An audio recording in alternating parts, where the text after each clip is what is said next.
அன்புக்குரிய சகோதரர்களே, ஒன்றிய பாஜக அரசு பல்வேறு மாநிலங்களுக்கும் சுற்றறிக்கையாக ஒரு செய்தியை சொல்லியிருக்கிறாங்க. அரசு நிகழ்ச்சிகள்லையும் பள்ளிக்கூடங்கள்லையும் வந்தே மாதரம் என்கிற பாடலை கண்டிப்பாக முழுவதுமாக பாட வேண்டும். அந்த பாடல் பாடப்படுகின்ற பொழுது பள்ளியில் உள்ள மாணவர்கள், அரசு நிகழ்ச்சி என்றால் அந்த நிகழ்ச்சியில் பங்கேற்கிற மக்கள், ஆட்சியாளர்கள், அதிகாரிகள் அனைவரும் எழுந்து நிற்க வேண்டும். இதை சுற்றறிக்கையாக மத்திய அரசு எல்லா மாநிலங்களுக்கும் அனுப்பியிருக்கிறாங்க. அதற்குரிய வழிகாட்டலையெல்லாம் முழுமையாக அனுப்பியிருக்கிறாங்க. இப்போ இது குறித்து செய்திகள் சமூக வலைத்தளங்களில், காட்சி ஊடகங்களில் அதிகமாக செய்திகள் பகிரப்படுவதை பார்க்குறோம். இது குறித்த ஒரு புரிதலை முஸ்லிம்கள் ஏற்படுத்தி கொள்ள வேண்டும். மத்திய பாஜக அரசை பொறுத்தவரை இந்த நாட்டில் ஏற்பட்டிருக்கக்கூடிய பல்வேறு பிரச்சனைகள், அதை பற்றிலாம் உங்களுக்கு கவலையே இல்லை. நாட்டில் வேலைவாய்ப்பு இன்மை இருக்கிறது, விலைவாசி உயர்வு இருக்கிறது, ஏற்றத்தாழ்வு உள்ள ஒரு சமூகம் உருவாகி கொண்டிருக்கிறது, மத வெறுப்பு திட்டமிட்டு பரப்பப்பட்டு கொண்டிருக்கிறது. இப்படி நாட்டில் பல்வேறு பிரச்சனைகள் இருக்கின்ற பொழுது அவற்றை சீர் செய்வதை விட்டுவிட்டு அவற்றையெல்லாம் களையக்கூடிய ஆக்கப்பூர்வமான பணிகளை செய்யாமல் மேலும் மேலும் இந்த இந்திய மக்களை மத ரீதியாக கூறு போடக்கூடிய வேலைகளைத்தான் தொடர்ந்து பாஜக அரசு செய்து கொண்டிருக்கிறது. அதில் ஒரு அங்கம்தான் இந்த வந்தே மாதரம் பாடல் சர்ச்சை. நாட்டில் உள்ள தேசிய கீதம் என்பது எது? ஜனகன மன, அதுதான் தேசிய கீதம். அதுலேயுமே நமக்கு பல்வேறு மாற்று பார்வைகள் இருக்கும். வந்தே மாதரம் என்பது நாட்டின் தேசிய கீதம் அல்ல. நாடு சுதந்திரம் பெறுவதற்கு முன்பு, நமக்கென்று ஒரு தேசிய கீதம் வரையறுக்கப்படுவதற்கு முன்பு இந்த வந்தே மாதரம் என்கிற பாடல் குறிப்பிட்ட சில பகுதிகளில் பாடப்படுகிறது. எப்படி இந்த பாடல் உருவானது? வங்காளத்தில், வங்காள மொழியில சங்க பரிவார சிந்தனையை சார்ந்த ஒருவர், அவர் ஆனந்த மடம் அப்படிங்கிற ஒரு நாவலை எழுதுகிறார்.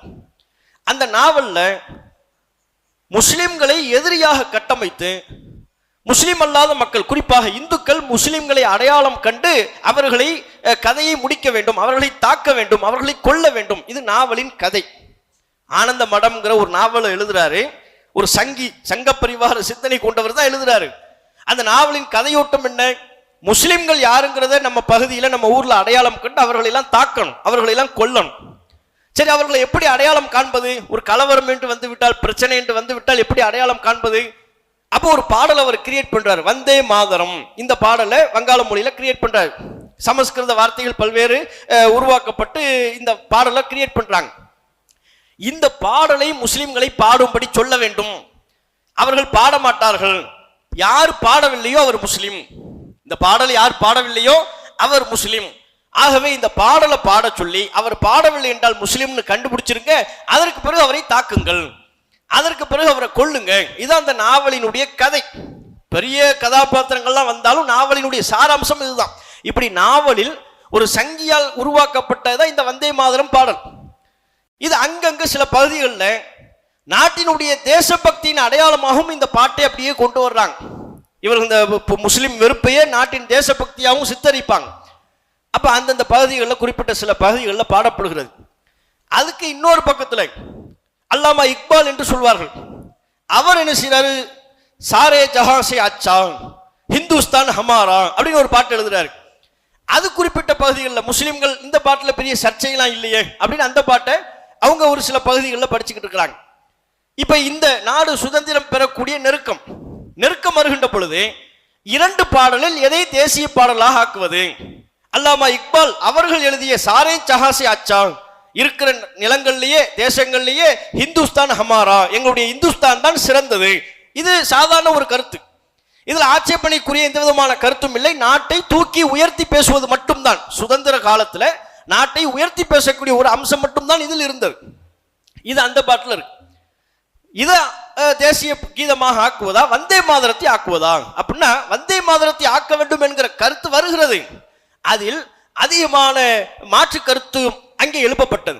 குறிப்பாக முஸ்லிம்கள், முஸ்லிம் ஆட்சியாளர்கள், இன்ன பிற நம்பிக்கை கொண்டவர்கள் இந்த பாடலை கடுமையாக ஆட்சேபனை செய்தார்கள். வந்தே மாதரம் பாடலை தேசிய கீதம் ஆக்கக்கூடாது. ஏன் தேசிய கீதம் ஆக்கக்கூடாது?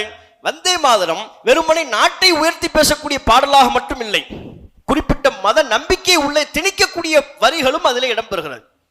நாட்டை உயர்த்தி பேசுற இந்த நாட்டை, இந்திய மண்ணை ஒரு தாயாக சித்தரித்து தாயே உன்னை வணங்குகிறோம், வந்தே மாதரம் அப்படிங்கிறாங்க. அந்த மொழியில அதுக்கு என்ன அர்த்தம்? தாயே உன்னை வணங்குகிறோம். அப்ப முஸ்லிம்கள் சொல்றாங்க, நாங்க அல்லாஹ்வை மட்டுமே வணங்கக்கூடியவர்கள், எங்க பெற்றெடுத்த தாயவே நாங்கள் வணங்குவதில்லை, வணங்கக்கூடாது என்று எங்களுக்கு கட்டளை இருக்கிறது. அப்படி இருக்கின்ற பொழுது பூமியை தாய் என்று வர்ணித்து அதை நாங்கள் எப்படி வணங்குவோம்?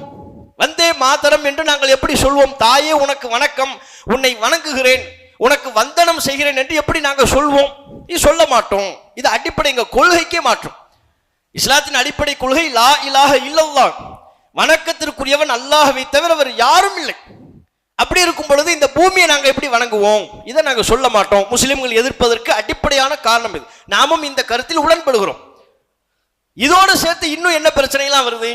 தாயே உன்னை வணங்குகிறோம்னு சொல்லிட்டு அந்த தாயை இன்னும் பல்வேறு வரிகள்ல நீ தான் சரஸ்வதி, நீ தான் துர்க்கை, தாயே நீ தான் சரஸ்வதி, நீ தான் துர்க்கை, எங்கள் கோவில்களின் சிற்பங்களிலேயும் நீயே இருக்கின்றாய். இதெல்லாம் வந்தே மாதரத்தில் வருது. இப்ப இதை நாட்டின் தேசிய கீதம்னு சொன்னா நீ தான் சரஸ்வதி, சரஸ்வதிங்கிறது யாருடைய நம்பிக்கை? துர்க்கை என்பது யாருடைய நம்பிக்கை? குறிப்பிட்ட ஒரு மத நம்பிக்கை அல்லவா அது? இந்த நாட்டை, இந்த பூமியை தாய் என்று சொல்வது மட்டுமல்லாம நீ தான் சரஸ்வதி, நீ தான் துர்க்கை, எங்கள் கோவில்களின் சிற்பங்களிலேயும் நீயே இருக்கிறாய், நீயே சக்தி. கோவில்களின் சிற்பம்னா இது யாரும் சம்பந்தப்பட்டது? மத நம்பிக்கை தெளிவா வந்துருச்சா? அப்ப இந்து மத நம்பிக்கையின்படி அங்கே அதற்குரிய பல்வேறு வரிகள், கருத்துக்கள் அங்கே சேர்க்கப்பட்டிருக்கிறது. இதை எப்படி அதை நம்பாதவர் எப்படி சொல்ல முடியும்? ஒரு முஸ்லிம் எப்படி இதை சொல்ல முடியும்? தாயே உன்னை வணங்குகிறோம் என்று சொல்வதே தவறு. அதையும் தாண்டி நீ தான் சரஸ்வதி, நீ தான் துர்க்கை, நீ தான் எங்கள் கோவில்களின் சிற்பங்களையும் இருக்கிறாய், நீயே சக்தி என்று எப்படி ஒரு முஸ்லிம் படிப்பாங்க? இது திட்டவட்டமா தெள்ள தெளிவா ஒரு குறிப்பிட்ட மத மக்களின் நம்பிக்கை. இதை முஸ்லிம்கள் நாங்கள் பாட மாட்டோம் என்று கடுமையான முறையில் சுதந்திரம் பெறக்கூடிய நெருக்கத்தில் முஸ்லிம்கள் எதிர்ப்பு தெரிவித்தாங்க. அந்த நம்பிக்கையில் உடன்படாத ஏனைய நபர்களும் எதிர்ப்பு தெரிவித்தார்கள். இப்ப நாத்தியர்கள் நிறைய பேர் இருக்கிறாங்கல்ல, கடவுளே இல்லைன்னு சொல்லக்கூடியவனும் இருக்கிறாங்க. கடவுளே இல்லை என்று சொல்லக்கூடியவர்கள் இந்த வரிகளை ஏற்பார்களா? உன்ன நீ தான் சரஸ்வதி, நீ தான் துர்க்கை, எங்க கோவில்களின் சிற்பத்தில் நீ தான் இருக்கிறன்னு அவன் எப்படி ஏத்துக்குவாங்க? அவங்களும் எதிர்ப்பு தெரிவித்தார்கள். கடுமையான எதிர்ப்பின் பின்னணியில் நாடு சுதந்திரம் பெறக்கூடிய வேளையில வந்தே மாதரம் பாடல் தேசிய கீதமாக அங்கீகரிக்கப்படுவதை விட்டும் தோல்வியை தழுவிவிட்டது. அது ஃபெயிலியர், முடிஞ்சு போச்சு, அது ஒதுங்கிருச்சு. அப்ப தேசிய கீதமாக என்ன? இக்பால் பாடலையும் ஏத்துக்கல, அதுவும் வேண்டாம் இதுவும் வேண்டாம், புதுசா ஒன்று உருவாக்குவோம்னு சொல்லிதான் இந்த ஜனகண மனவை உருவாக்குனாங்க. ஜனகணமன தேசிய கீதம் என்று அங்கீகரிக்கப்பட்டு விட்டது. வந்தே மாதரம் நாட்டின் தேசிய கீதம் அல்ல. தெல்ல தெளிவா சுதந்திரம் காலகட்டத்திலேயே அது ஒதுக்கப்பட்டு விட்டது. அது அந்த சாப்டர் முடிஞ்சிருச்சு. விரும்பினவங்க பாடலாம், அதை அதுல எந்த மாற்று கருத்தும் இல்லை. அரசும் அப்படித்தான் சொல்கிறது, விரும்பியவர்கள் பாடலாம். அந்த நம்பிக்கை உங்களுக்கு இருக்கா? பாடிட்டு போங்க. அரசின் சார்பாக அங்கீகரிக்கப்பட்ட தேசிய கீதம் அது அல்ல, அது ஒரு பாடல், விரும்பியவங்க பாடிக்கொள்ளுங்கள். இந்த நேரத்தில் இந்த சிச்சுவேஷன்ல இப்போ அதனுடைய 150வது வருஷம் அப்படின்னு பூசா ஒன்று கிளப்பி இவங்களுக்கு தேவை என்ன? இங்க எப்போ பார்த்தாலும் முஸ்லீம் வெறுப்பை பரப்பணும். அதுக்கு எப்போவாவது முடிஞ்சு போன சாப்டரை எல்லாம் தூக்கிட்டு வரணும். திடீர்னு மோடி காலையில கண் விழிப்பாரு, விழிச்சிட்டு அவுரங்கசீப் இந்த நாட்டிற்கு செய்த துரோகம் என்ன தெரியுமாங்குவார். அவுரங்கசீப் என்னமோ இப்ப இருக்கிற மாதிரி. திடீர்னு பாபரை பத்தி பேசுவார். தேர்தல் நேரம் வந்து விட்டாலே இவர்கள் யாரை எடுப்பார்கள்? முகலாய மன்னர்களை பற்றி.